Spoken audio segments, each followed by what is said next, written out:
I'm Colin Sanders, and you're listening to the History Books Review. I read history books and I review them. God is Not Great by Christopher Hitchens.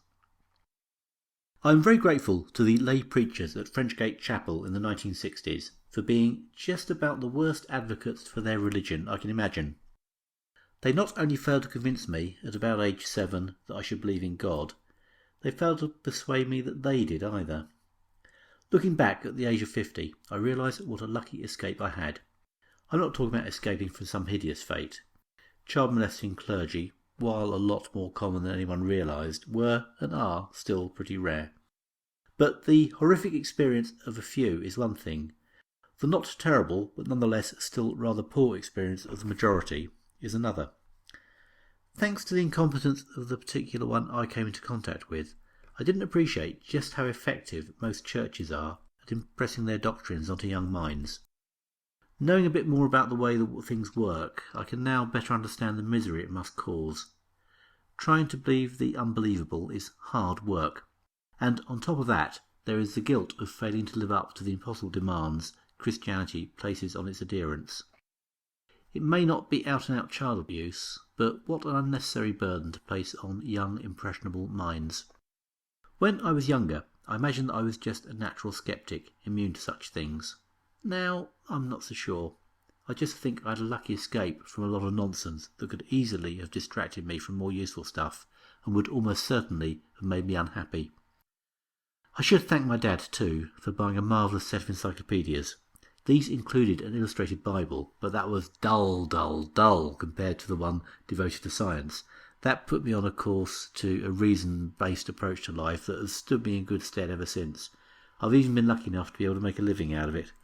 So, when I saw that Christopher Hitchens had written a book slamming faith, my reaction was that there was no particular reason for me to read it. It was hardly going to change my mind about anything. I have a long enough reading list as it is, without adding stuff to it that just confirms what I already believe. Or, to be precise, don't believe. But after a recent bad experience exposed to the full blast of someone's religious zeal, I thought it might be nice to lay back and bathe in eloquently expressed atheism for a while. So I gave it a spin and thoroughly enjoyed it. Hitchens is an aggressive debater and goes straight for the jugular. A few chapter headings give you the flavour. Religion's corrupt beginnings. The nightmare of the Old Testament. The New Testament is even worse than the Old Testament. You get the picture.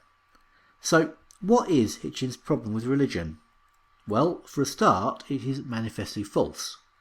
He recalls being told as a child that God had made trees and grass green to be easy on the eye. Even the youthful Hitchens could see the glaring fallacy in that. Obviously, it's an adaptation, not a contrivance. False then, but is it nonetheless appealing? Not in the least. Who wants to spend all eternity worshipping an all-powerful but somewhat insecure God who threatens you with eternal torment if you don't? These are not beliefs worthy of respect. But, false as it is, does it make people behave better? Hardly. For the willingness of the true believer to do the most unspeakable of deeds, even to their own children, Hitchens recalls the story of Abraham and Isaac. Abraham had got as far as getting the knife ready for the deadly blow, and his willingness to go through with the grotesque sacrifice is held up as virtuous. And this is just one example. In story after story, the sheer mindless brutality of what has been done in the name of God is paraded. All faiths are guilty, and all have been used to justify the worst behaviour that could be imagined. But surely, examples like Hitler and Stalin show that the very worst behaviour comes with the atheist label. Hitchens demolishes this argument with the relish of Billy Bunter devouring a long-awaited cake. Hitler was, as far as it is possible to tell, a practising Roman Catholic. He certainly wrote positively about Christian culture and specifically criticises atheists in Mein Kampf. He often portrays himself as the champion of Christian Europe, defending it from the threat of the godless. If he was an atheist, he expressed it in a very odd way, and even if he were, he clearly and unambiguously used Christian imagery to mobilise people behind him. And the Church was only too happy to work with him.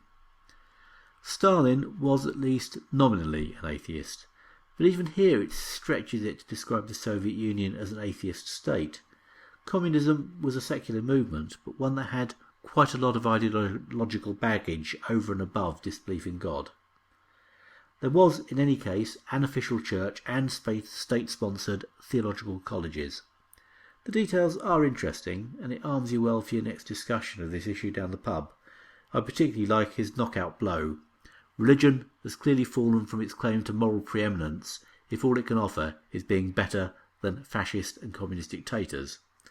Moral authority, as Shakespeare might have put it, should be made of sterner stuff. Up to this point, the book had been good knockabout stuff, but as I had feared, I hadn't really learnt anything new that challenged what I already thought. While entertaining, the tone of the book had been resolutely negative. But towards the end, Hitchens starts to look not at the follies and excesses of the believers, but at the courage of the non-believers. This starts in a curious place, something that seems at first sight to be a tiny, insignificant detail of history. At around Christmas, the Jews celebrate the festival of Hanukkah.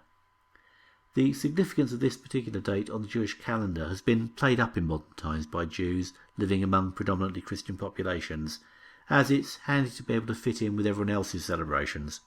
Fair enough, why not? It can't be much fun missing out on the party. But the origins of this convenient excuse to join in are more interesting than you might think. It marks events in the 3rd century BC.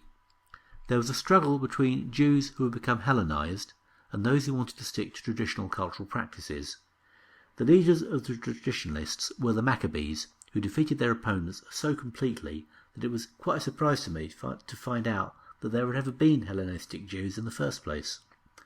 The 7-armed candlestick that is associated with the festival of Hanukkah relates to a miracle that occurred when the temple was reconsecrated after its pollution by another faction. They only had 1 day's supply of oil, but this somehow managed to last the full 8 days required by the protocol. A fairly modest miracle by the standards of most faiths. It's hardly the parting of the Red Sea. But the real miracle is that the tight control of religious practice by the Orthodox, established at this point, survived for so many centuries and even persists in some small religious groups in Israel to this day. Hitchens is in despair. If only the Zealots had not won, then we would not have had Christianity or Islam. Rather than a yawning chasm between us and the rationalists of the classical age, Europe might have developed continuously, building on the foundations of Greek learning. There would have been no need for a Renaissance, because the ancient knowledge would never have been lost in the first place. Human progress could have been brought forward by 1500 years. I imagine a Jewish reader might be beginning to get a bit alarmed here. The Catholic Church has not long ceased blaming the Jews for the murder of Christ. Is Hitchens now trying to pin the Dark Ages on them?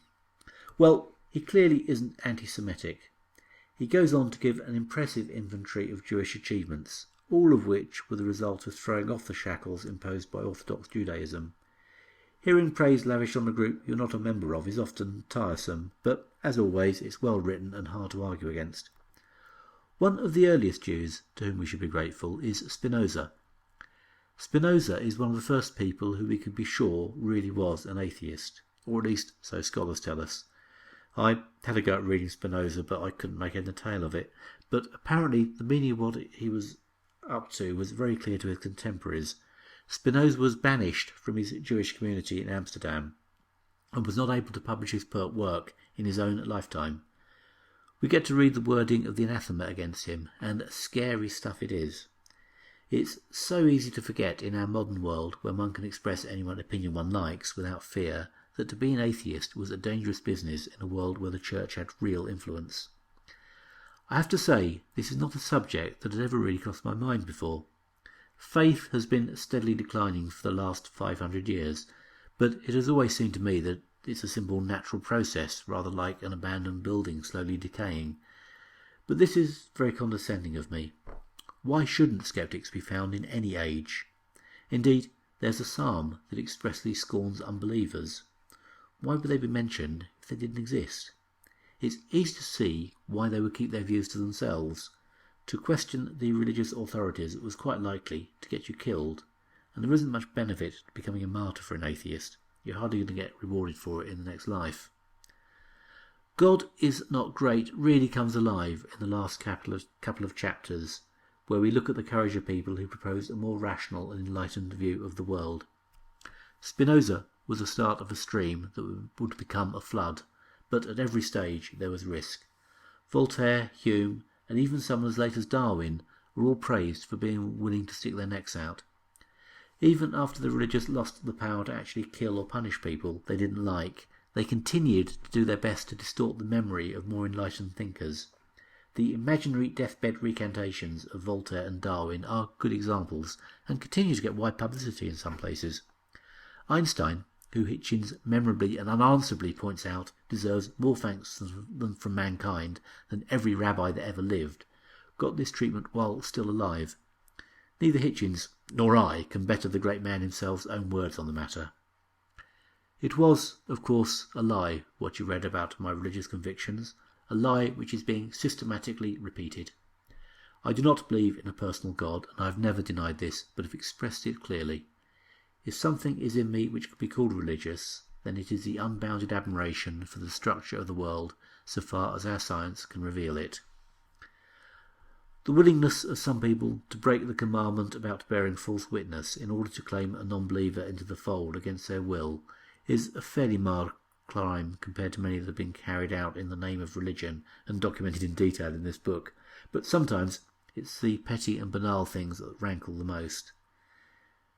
It's hard to believe someone dishonest enough to pull that kind of stunt actually believes in the existence of an all-knowing, all-judging God.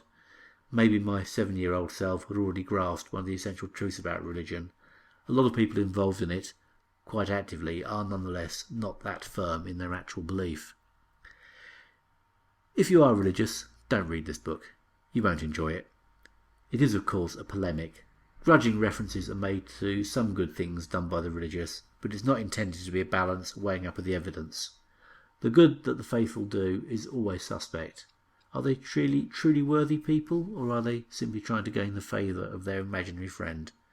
But nonetheless, the best response to criticism is to live a good and honourable life and to act in accordance with your principles. There have been some religious figures who command the respect even of an atheist like myself. I would also warn atheists to be careful when reading it too. It's a very entertaining read, and it's great to revel in the shortcomings of others, but it isn't necessarily helpful. That religion attracts hucksters and frauds is not really a revelation, and it's something that only the most dewy-eyed idealistic believer is not already well aware of. The contradictions and lack of logic of their faith are also reasonably apparent to most believers. They've managed to cope with them. Most believers don't feel personally responsible for everything done in the name of their particular denomination. The people they meet in their congregations are not monsters, not at first sight at any rate. God is not great is much too wide in scope to dent the beliefs of any particular person, and this is a weakness of God is not great. Most people are not that attached to their particular faith. They pick and choose what they want to believe from it. Some reject more than they accept. They don't regard themselves as part of a block of believers. The representatives of their faith that they meet in person are not thoroughly evil men like Torquemada or Pope Benedict. The atheists they know aren't Einstein or Spinoza either. The polemics against evil or religion, no matter how well founded, simply don't resonate at an everyday level. Somebody should tackle the subject from the other side. I can even offer a working title. God is not only not great, but boy does he make Sundays boring, and do you really need someone to tell you right from wrong at your age? In the meantime, God is Not Great is a good read and very educational. I don't think you'll find yourself giving up halfway through, but if you are short of time, the last 2 chapters are the best.